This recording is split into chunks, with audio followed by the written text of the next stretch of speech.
Chegou o dia para o qual nós nos preparávamos há 40 dias, a Páscoa do Senhor, o centro do ano litúrgico e, portanto, também deve ser o centro da nossa vida de cristão.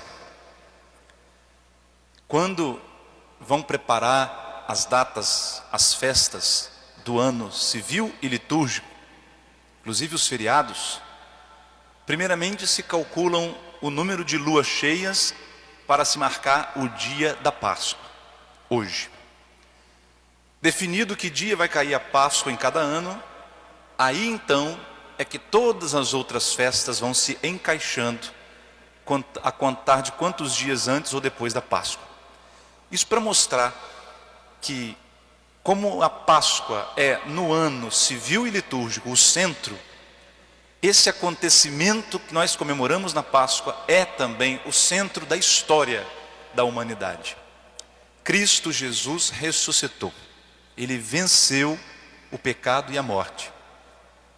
Nós ouvimos, irmãos, na primeira leitura de hoje, o apóstolo São Pedro fazendo uma homilia e anunciando a boa notícia, que os primeiros cristãos chamavam de querigma. Querigma quer dizer um anúncio cheio de poder, um anúncio eficaz, que transforma, que liberta, que salva. E o anúncio é esse: aquele Jesus que foi crucificado por nós, o Pai o ressuscitou dos mortos.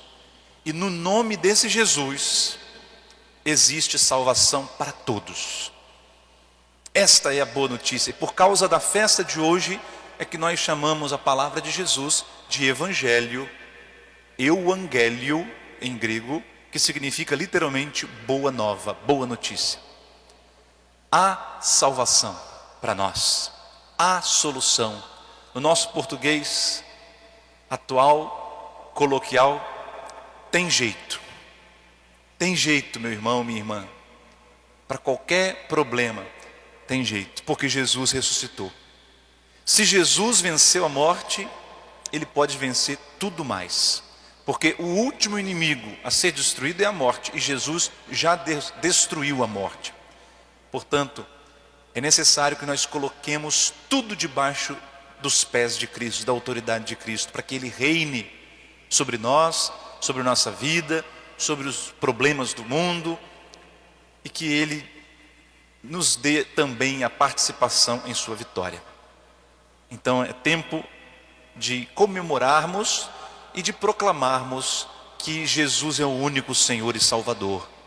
Se nós tivemos 40 dias de jejum e penitência na quaresma, agora nós teremos 40 dias de Páscoa, até o dia em que Jesus sobe aos céus e depois, de lá dos céus, envia o Espírito Santo sobre nós, Pentecostes. Para cada dia de jejum, de abstinência na quaresma, nós temos um dia de júbilo, de festa, de celebração na Páscoa. É tempo então de evangelizar. Páscoa é o tempo da nova evangelização, o tempo mais próprio para falar de Jesus, para anunciar que Jesus vive e é o Senhor. Por isso eu convoco todos os que me ouvem agora, como pastor de vocês, evangelizem, falem de Jesus. Eu quero convocar todos os nossos líderes das nossas comunidades, das nossas pastorais e movimentos. Vamos ter os olhos fixos em Cristo. Vamos deixar as picuinhas de lado, os probleminhas, as confusões, as fofoquinhas. Vamos evangelizar. Vamos deixar os desânimos por causa da pandemia de lado. Vamos deixar as crises de lado e vamos olhar o mais importante de tudo: Jesus está vivo. Aleluia, Ele ressuscitou, Ele é vitorioso, Ele é vencedor. Diante dessa notícia, irmãos, tudo mais é detalhe, a gente pode deixar para depois. Não podemos desperdiçar nossas energias enquanto igreja com coisas menores do que essa: o anúncio de que Jesus está vivo. Acredite, essa notícia pode libertar, pode salvar a vida de muitas pessoas que estão desanimadas, que estão deprimidas, que estão pensando em desistir. Essa notícia, se anunciada com vigor, com entusiasmo, com fé, com convicção, essa notícia pode transformar muitas pessoas, irmãos. Mas aí nós temos primeiramente que nos perguntar: nós estamos convictos, convencidos de que Jesus está vivo? Porque se nós primeiramente não fizermos experiência com esse Cristo ressuscitado, nossa evangelização vai ser um fiasco, um fracasso total. Então é necessário hoje, irmãos, que nós mesmos busquemos na nossa vida espiritual experimentar que Jesus está vivo. Experimentar. É necessário cada um fazer uma experiência pessoal com Cristo. Porque nós não precisamos na igreja de funcionários do sagrado. Nós não precisamos de agentes de pastoral que são simplesmente fazedores de coisas na igreja. Nós precisamos de discípulos de Jesus. Essa é a nossa missão. Precisamos de pessoas apaixonadas por Cristo. Pessoas que colocam Cristo e o seu reinado em primeiro lugar em sua vida. É disso que nós precisamos, irmãos. Que Cristo seja o centro, o primeiro na nossa vida. E depois que nós anunciemos essa maravilha àqueles que estão afastados, àqueles que estão desanimados, oprimidos, acreditando que, como essa notícia transformou a vida de tantos ao longo da história, como essa notícia fez com que os mártires aceitassem morrer, ser queimados vivos, ser jogados como comida para as feras, para não desdizer essa notícia: Cristo está vivo e é o meu Senhor. Assim como tantos missionários deram a vida por Jesus, trocaram tudo, deixaram tudo para trás, seguiram para terras distantes e empreenderam lutas heróicas só para levar adiante essa notícia: Cristo ressuscitou. Olhemos, irmãos, para o passado, para a vida dos santos e santas, aqueles que mortificaram a carne com seus desejos, a concupiscência, o pecado, aqueles que violentaram o pecado, a tentação, em nome desse Jesus ressuscitado, olhando tantas transformações feitas na história, nesses 2000 anos, a partir dessa notícia, nós vamos entender que a pandemia não é o pior dos piores. A pandemia não é insuperável. Nós temos sim um grande desafio à nossa frente. Estamos sim assistindo a uma tragédia humanitária, em que mais de 320 mil brasileiros já morreram em um ano apenas. Mas nós não podemos desanimar. Por quê? Porque Cristo está vivo, porque Cristo venceu o pecado e a morte e vai vencer também essa pandemia. Meus irmãos, no evangelho que acabamos de ouvir, nós temos a notícia de que o túmulo está vazio. Tanto ontem à noite, no evangelho da vigília, como agora, observe que Jesus ressuscitado ainda não apareceu. Só na tarde daquele primeiro dia é que ele foi se mostrar aos discípulos. Nós vamos então acompanhar nos próximos dias toda essa história de como se deram as aparições do Senhor ressuscitado. Os evangelistas fazem questão de dizer isso para que nós não pensemos que para crer nós temos que ver Jesus ressuscitado. Não, irmãos, nós não temos que ver. O ver Jesus ressuscitado não é o mais importante, porque não pertence a esse mundo. A estrutura desse mundo não comporta a visão de Jesus ressuscitado. Nosso sentido corporal da visão não consegue ver Deus. Eu costumo brincar dizendo que se nós pudéssemos, com esses olhos da carne, aqui na vida terrena, ver Deus, por um segundo, nós morreríamos imediatamente de um ataque cardíaco, porque a surpresa, a beleza da maravilha é tão grande que nós morreríamos. Nossa estrutura física não daria conta de ver Deus. Ele permitiu abrir uma exceção e se mostrar para alguns apóstolos, e também para a apóstola, podemos dizer assim, Santa Maria Madalena, depois as outras mulheres. Com certeza ele apareceu também à sua mãe Maria Santíssima. Mas nós não dependemos de ver Jesus para crer. O que nos salva é a fé. E fé, nos diz a carta aos Hebreus capítulo 11, A fé é a certeza daquilo que não se vê. É a garantia dos bens que nós esperamos para o futuro ainda. O que salva não é ver Deus.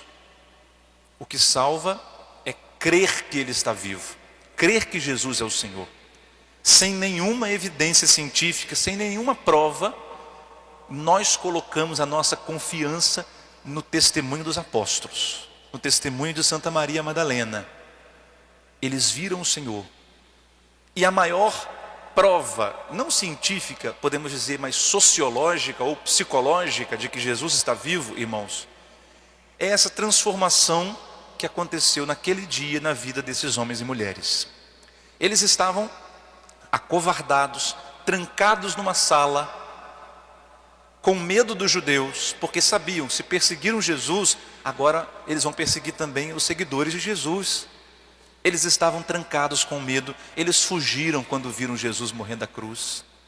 Só uma meia dúzia ficou lá até o fim com Maria Santíssima. E algo aconteceu no decorrer daquele primeiro dia da semana. Algo aconteceu. Nós não temos fotografia, vídeo, porque hoje, nessa sociedade midiática, parece que só é verdade o que está no vídeo. Nós não temos vídeo, sinto muito. Mas algo aconteceu, uma experiência se deu com aqueles homens e mulheres que estavam trancados, amedrontados, apavorados, acovardados, e esse algo os mudou completamente. De repente, eles perderam todo o medo, todo o pavor, todo o pânico, abriram as portas e foram pelas ruas de Jerusalém evangelizar. E aqueles homens e mulheres que até agora estavam morrendo de medo de ser presos, a partir dessa notícia, dessa experiência, não estão nem aí mais. Quer prender? Prende. Chicotearam os apóstolos várias vezes. Eles saíram rindo, satisfeitos, sofrendo, mas satisfeitos por terem sido dignos de sofrer por causa de Jesus, que é um privilégio sofrer por causa de Jesus. Que mudança, irmãos, que transformação. Nenhum engano, nenhuma ilusão seria capaz de provocar essa mudança em todos os apóstolos. Não foram só algumas pessoas. Não há, portanto, a possibilidade de ser um fenômeno meio que esotérico ou um transe. Não é fanatismo religioso. Foi um evento objetivo, um acontecimento que mudou para sempre a vida desses homens e mulheres. E eles passaram a fazer aquilo que o apóstolo Paulo diz aos Colossenses hoje. Irmãos, se vós ressuscitastes com Cristo pelo batismo, esforçai-vos por buscar as coisas do alto. Esse é o fruto da Páscoa. Aqueles que experimentam para valer a Páscoa de Jesus, relativizam as coisas desse mundo, os bens desse mundo, a riqueza. Se tiver bem, se não tiver, tudo bem também. Saúde, ótimo, é bom, mas se não tiver, Deus sabe o que faz, vamos que vamos. Está vivo, ótimo, morreu, paciência, faz parte da vida e vamos seguir. Nós não podemos nos desesperar diante de mais nada, se nós experimentarmos verdadeiramente a notícia de hoje. Jesus está vivo.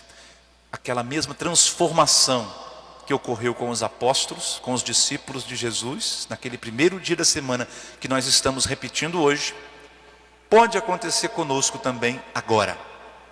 Basta que você queira experimentar essa maravilha e convide Jesus: Senhor, dá-me essa graça.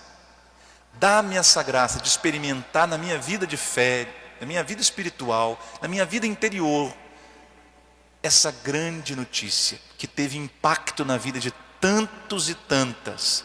Eu quero também sentir, experimentar, vivenciar essa mudança de ânimo que os apóstolos viveram naquele dia. Senhor, dá-me essa graça. É necessário pedir, e se pedirmos com fé, o Senhor vai nos dar a graça de experimentar a sua alegria pascal, a paz que brota dessa notícia. Jesus ressuscitou. Aleluia, Ele está vivo.